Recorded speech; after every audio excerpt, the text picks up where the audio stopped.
Hello বন্ধুরা, good morning. কেমন আছো তোমরা সবাই? আশা করছি সবাই খুব ভালো আছো, সুস্থ আছো, আর আমিও খুব ভালো আছি। আরও একটা নতুন ভিডিওতে তোমাদের সবাইকে জানাই অনেক অনেক ওয়েলকাম।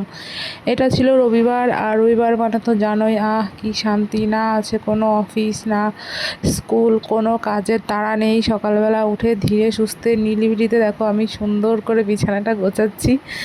মানে হচ্ছে একটা শান্তিই লাগে রবিবার আসলে। বর বাড়ি থাকে, ছেলেকেও দেখতে পারে। তো আমার মানে কাজেও যেরকম সুবিধা হয়, কাজ করতে ভাল লাগে, আর হচ্ছে মনে একটা মানে আলাদা এরকম একটা ভাল লাগে রবিবারটা আসলে। তো তারপর সেই জন্য দেখো সকালবেলা ঘুম থেকে উঠে আমি বিছানাটা সুন্দর করে তুলে নিলাম। আর ওই যে আগের দিন তো দেখতেই পেয়েছিলে বিছানার চাদরটা আমি চেঞ্জ করেছিলাম বিকালবেলা।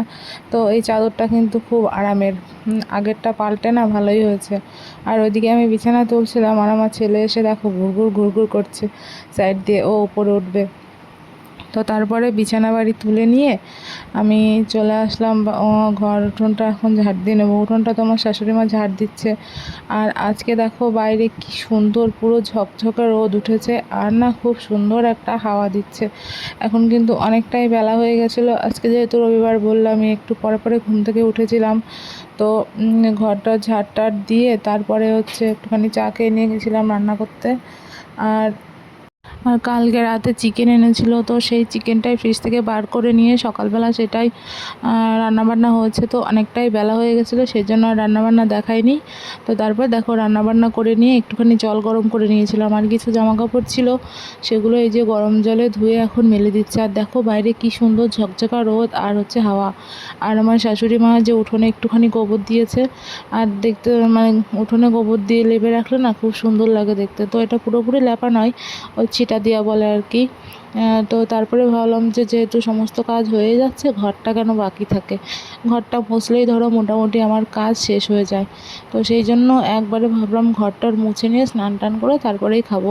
আর যেহেতু সকালে চা পাউরুটি খাওয়া হয়েছে, খিদেটাও অতটা পায় না। তো সেই জন্য ঘরটাকে এখন আমি সুন্দর করে মুছে নিচ্ছি। আর এই যে আমার বাদিক মানে আস্তে ধীরে কাজ করব। কথায় আছে না, মানে তুমি 5টা কাজ করতে হবে না, তুমি একটা কাজ করো, কিন্তু সুন্দর করে গুছিয়ে করো যাতে তোমার ভালো লাগে, লোকে 5জন দেখে বলে যে না এই কাজটা খুব সুন্দর হয়েছে। আমি হচ্ছে সেই গোছের মানুষ, যেটা করব একদম গুছিয়ে সুন্দর করে করব। তো এই যে ঘরদোর মুছি, অন্যদিন তোমাদের ফাস্ট করে দেখায়, কিন্তু অত তাড়াতাড়ি কিন্তু কাজগুলো হয় না, অনেকটাই সময় লাগে। আর আমি দেখো যেখানটায় একটুখানি নোংরা থাকে সেখানটায় কিন্তু আবার করে মুছি। তো এইভাবেই আমার কাজগুলো চলে। তো একটুখানি দেরি হয় ঠিকই, কিন্তু আমার মনের মতো না হওয়া পর্যন্ত আমি কিন্তু কাজগুলো করেই যাই। বাসন কোসন মাজার ক্ষেত্রেও কিন্তু আমার সাথে এটা হয়। ধরো রাত্রিবেলা আমি মেজে রাখলাম, ভালো পরিষ্কার হয়নি, সকালে উঠে আমি আবার সেইগুলো সুন্দর করে ঘষে ঘষে মাজি। তো এইরকমই চলতেই থাকে। তারপরে ঘরটার মুছে নিয়েছিলাম, নিয়ে যে শ্যাম্পু করলাম একটুখানি। আর দেখো সিঁদুর নেই, টিপ নেই, কেমন একটা অদ্ভুত লাগছে। তো চলো তাড়াতাড়ি সিঁদুরটা পরে নিই।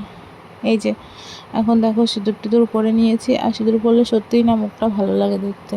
তো তারপর চলো খেতে যাই, দেখা যাক কী কী রান্না হয়েছে। এখানে হয়েছে সাদা ভাত, আর এখানে হচ্ছে শাপলা দিয়ে মাছের ডিম দিয়ে ভাজা, আর এখানে হয়েছিল পেঁপে দিয়ে মাছ দিয়ে মাছের ডিম দিয়ে একটা ঝোল, আর এইখানে হয়েছিল হচ্ছে চিকেন। তো তারপর খাওয়া দাওয়া করে নিয়ে না শুয়েছিলাম। তখন ধরো ওই 2টা 2:30 মতো বাজে, হঠাৎ করে দেখছি বাইরে প্রচণ্ড মেঘ করেছে আর মেঘ গুড়গুড় করছে। তো তারপর বাইরে বেরিয়ে এসে দেখি পুরো অন্ধকার হয়ে কালো হয়ে আসছে, হয়তো বৃষ্টি আসবে। আর তারপর দেখো বৃষ্টি এসেও গেল দেখতে দেখতে। এই যে দেখো গুড়ি গুড়ি বৃষ্টি পড়ছে, একটু একটু বোঝা যাচ্ছে। আর তারপরে সন্ধ্যাবেলায় একটু বই নিয়ে বসলাম। তো আজকের ব্লগটা এখানেই শেষ করছি। তোমাদের কেমন লাগলো অবশ্যই জানিও।